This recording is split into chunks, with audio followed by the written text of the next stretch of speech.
Pakita natin yung picture ni Mister. Okay? Ayan po. Ayan, picture.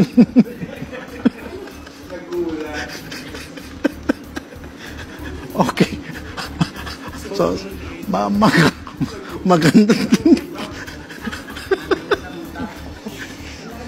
Oh, yung panty pala, ibalik mo. Paano ka pati magpapanty? damit. Akala ko ba lalaki ka? Dapat brief.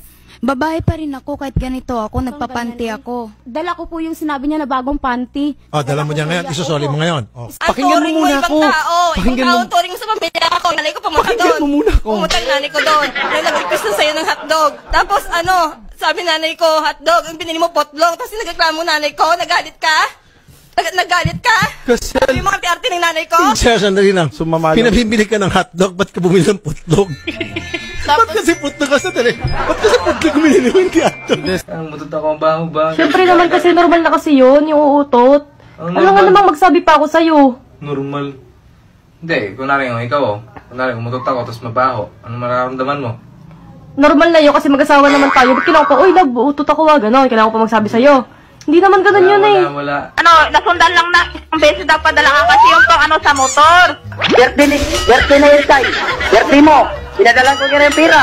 Oh. Itong unggoy ni mga... Unggoy ni mo. Kumain ang unggoy mong bana. Pansabing. Ang unggoy. Uminom ng tubig. Nagpinaguhitan. Nagpapagod. Nagtitinda ng saging.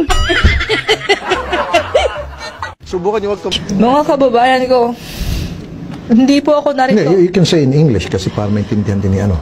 All my fellow Filipinos, now this is my side. Listen, look, and listen, and learn. Kanya,